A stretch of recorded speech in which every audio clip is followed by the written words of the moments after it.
Hello વિદ્યાર્થી મિત્રો આજે આપણે સ્ટાન્ડર્ડ 8 એના સપ્લિમેન્ટરી રીડર એટલે કે બટરફ્લાય એનું રીડ 1 સ્ટાર્ટ કરવા જઈ રહ્યા છીએ. Read 1 rates, cats and cows. Rates એટલે કે ઉંદરો, કેટ્સ એટલે કે બિલાડીઓ અને કાઉઝ એટલે કે ગાયો. ઉંદરો, બિલાડીઓ અને ગાયો એના ઉપરથી એક સરસ મજાનો બોધપાઠ આ પાઠમાં આપવામાં આવેલો છે. એક રાજા હોય છે અને રાજાના ગામનો એના મુલ્કનો એક હોશિયાર વ્યક્તિ હોય છે કે જે રાજાને પોતાની ભૂલનું ભાન કરાવે છે અને એક સરસ મજાનો બોધપાઠ આપે છે. એવી એક આ સ્ટોરી છે જે સ્ટાર્ટ કરીએ આપણે. The kingdom of Vijayanagar was once troubled with rats. વિજયનગરનું આ રાજ્ય, કિંગડમ એટલે કે મુલ્ક અથવા તો રાજ્ય, વિજયનગર નામનું આ રાજ્ય એક વખત ટ્રબલ્ડ એટલે કે મુશ્કેલીમાં મુકાવું, ઉંદરોને લીધે, રેટ્સ ઉંદરોને લીધે મુશ્કેલીમાં મુકાયું હતું. King Krishnadevaraya decided that every house should have a cat. Krishnadevaraya નામના રાજાએ નક્કી કર્યું કે દરેક ઘરમાં એક બિલાડી હોવી જોઈએ. And to feed the cats with milk he ordered that a cow to be given to each house.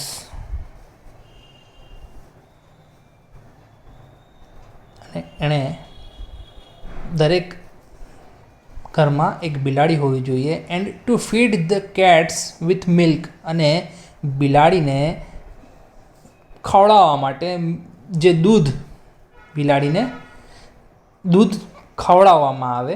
He ordered that a કાઉ એટલે કે પણ દરેક બિલાડીને, દરેક ઘરમાં જે બિલાડી હોય એને ખોરાકમાં દૂધ આપવામાં આવે. એના માટે એણે એવો પણ હુકમ કર્યો કે દરેક ઘરમાં એક ગાય હોય. To be given to each house, દરેક ઘરમાં એક ગાય આપવામાં આવે.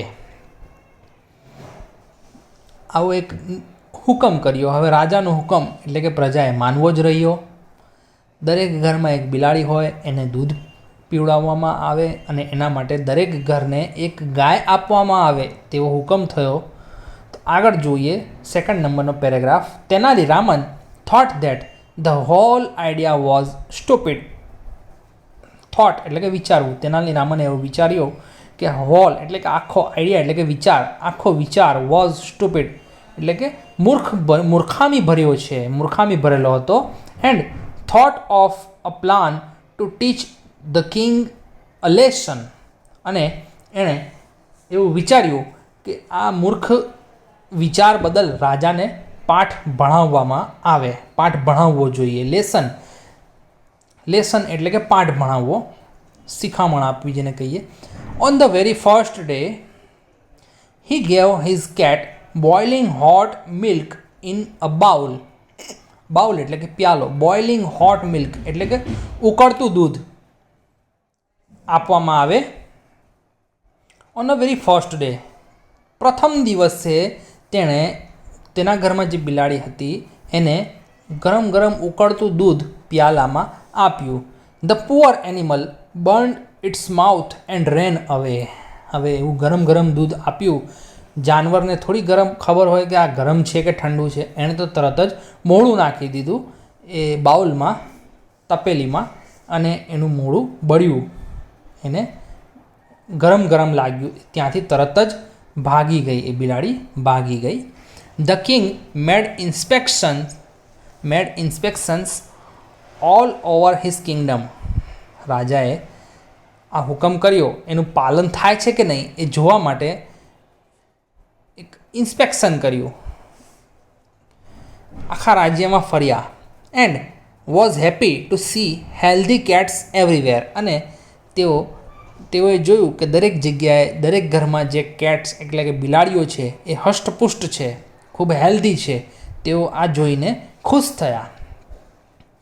હી finally arrived at Tenali Raman's house. તેઓ છેલ્લે તેનાલી રામનના ઘરે આવી પહોંચ્યા. He was shocked to see a thin and weak cat. તેઓ આશ્ચર્યમાં પડી ગયા. શોક્ડ એટલે કે આઘાત સહિત આજે વિચાર્યું ન હોય તેવું આશ્ચર્ય પ્રમાણે એવું કામ. તો તેઓ આશ્ચર્યમાં પડી ગયા. To see a thin and weak cat. Tenali રામનના ઘરે જે બિલાડી હતી જે એકદમ દુબળી પાતળી થઈ ગઈ હતી એ જોઈને આ રાજા આશ્ચર્યમાં પડી ગયા. Krishnadevaraya asked Tenali Raman whether he had been drink up all the milk himself.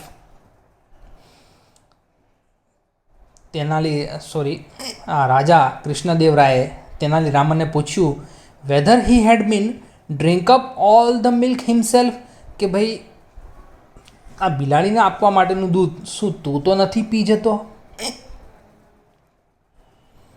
He replied I don't know why your majesty my cat refuses to touch milk. Tenali રામને જવાબ આપ્યો કે ના મારા રાજા, આઈ ડોન્ટ નો શા માટે, હું નથી જાણતો શા માટે your majesty my cat refuses to touch milk, મારી જે બિલાડી છે એ દૂધને અળકવાનું પણ પસંદ કરતી નથી. રિફ્યુઝિસ નકારે છે દૂધને અળકવાનું પણ, એટલે જે પ્યાલામાં જે તપેલીમાં દૂધ મૂકે છે એ તપેલીને અળકવાનું પણ એ નકારે છે, મતલબ અળકવાનું પણ એ કરતી નથી, એને નકારે છે, દૂધમાં નકારે છે. મારી બિલાડી દૂધ પીતી નથી. Two prove his point he took a bowl of milk near the cat. તેણે આ જે દલીલ કરી એ દલીલ સાબિત કરવા માટે તેણે એક પ્યાલામાં દૂધ ભર્યું અને બિલાડીની નજીક મૂક્યું. જુઓ અહીંયા દેખાય છે કે તેનાલી રામન રાજાની સામે પેલી બિલાડીને દૂધ મૂકે છે. હા, the cat did not even look at the milk. બિલાડીએ તો પેલા દૂધની તરફ જોયું પણ નહીં. The king guess what had taken place. રાજાએ વિચાર્યું કે આ શું બન્યું છે. And ordered his guards to give Tenali Raman 100 lashes. અને તેના જે ગાર્ડ એટલે કે અંગરક્ષકો હતા, તેના જે સોલ્જર સિપાહીઓ જેને કહેવાય, એમને તેનાલી રામને 100 કોળા આપવાનું હુકમ કર્યો. Without batting and eyelid. Without batting and eyelid એટલે કે તરત જ ક્ષણનો વિચાર કર્યા વગર, ટૂંકમાં તરત જ એનું ગુજરાતી કરીએ તો એક તરત જ એવું થાય. Without batting and eyelid Tenali Raman said go ahead punish me. એક ક્ષણનો પણ વિચાર કર્યા વગર તરત જ તેનાલી રામને કહ્યું કે હા, આગળ વધો અને મને સજા કરો. When your people don't have enough milk I think it's foolish to fatten cats. જ્યારે તમારી પ્રજા પાસે પીવા માટે પૂરતું દૂધ નથી તો હું વિચારું છું કે આ બિલાડીઓને જાડી પાડી કરવાનો જે તમારો વિચાર છે એ મૂર્ખામી ભરેલો છે. ભાઈ તેનાલી રામનની વાત તો 100% સાચી છે કે ગામની પ્રજા પાસે જો પોતાના રાજાની પ્રજા પાસે પૂરતા પ્રમાણમાં દૂધ ન હોય અને એવામાં એ દૂધ બિલાડીઓને આપવામાં આવે અને બિલાડીઓને જાળી હષ્ટપુષ્ટ કરવામાં આવે તો ખરેખર આ વિચાર મૂર્ખામી ભરેલો કહેવાય. તો તેનાલી રામને રાજાને આ બાબત પોતે યુક્તિ દ્વારા દેખાડી આપી. ભલે એના બદલ એને સજા થઈ, એણે કીધું કે હા સજા કરો મને, પણ તમારો આ વિચાર આવો મૂર્ખામી ભરેલો છે. The noble king realise his folly એટલે કે મિસ્ટેક. આ દયાળુ રાજાને તેમની ભૂલ રિયલાઇઝ થઈ, એની ભૂલનું ભાન થયું. He allowed his mistakes to keep the cows to feed their families. તેમણે સબ્જેક્ટ એટલે કે વિષય થાય, પણ અહીંયા સબ્જેક્ટનો અર્થ થાય તેમના ગામની પ્રજા, તેમના રાજ્યની પ્રજા. તેમણે તેમના રાજ્યની પ્રજાને અલાઉ એટલે કે પરવાનગી આપી two keep the cows to feed their families. તેમના ગામની પ્રજાને, તેમના રાજ્યની પ્રજાને જે પોતાના ઘરે ગાયો હોય એ ગાયો પોતાને ફેમિલીને ખવડાવવા માટે, એ ગાયોનું દૂધ પોતાની ફેમિલીને પીવડાવે એના માટેની રજા આપી. Finally the cats ate up the rats. હવે બિલાડીઓને જ્યારે દૂધ મળવાનું બંધ થયું તો તેમણે ગામના ઉંદરોને શિકાર કરી અને એને પોતાનો ખોરાક બનાવવાનું ચાલુ કર્યું, એટલે કે એ ખાવા લાગી. તો મિત્રો, બિલાડીઓને સીધું દૂધ મળી જતું હતું એટલે ગામના ઉંદરોને એ ખાતી નહોતી અને એનાથી ગામના ઉંદરો વધી ગયા હતા. તે તેમના રાજાના જે રાજ્ય હતા એના ઉંદરો વધી ગયા હતા. તો તેનાલી રામને આ એક સરસ પ્રયુક્તિ દ્વારા રાજાને સમજ પણ પાડી દીધી કે પોતે મૂર્ખામી ભર્યું કાર્ય કરી રહ્યા છે અને એના દ્વારા પોતાની ગામની પ્રજાને એ દૂધ મળે એવું પણ આયોજન થઈ ગયું અને ગામના ઉંદરો પણ ઓછા થઈ ગયા. એટલે કહેવાય ને કે એક કાંકરે બે નિશાન, એવું કામ આ તેનાલી રામને કર્યું. તો મિત્રો, આ હતો સરસ મજાનો એક નાનકડું સપ્લિમેન્ટરી રીડિંગનો રીડ 1. હવે નેક્સ્ટ વિડીયોમાં આપણે નેક્સ્ટ લેસન સાથે મળીશું. Thank you.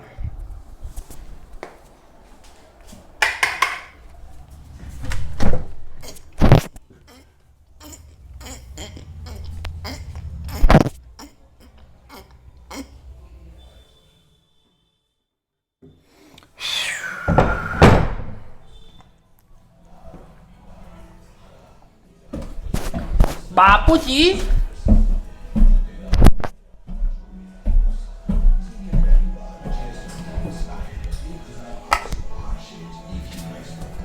बापूजी कम क्रोधे भराया जी? इसके तो ये करा करते हैं, मोबाइल दिखा करते जाते ना।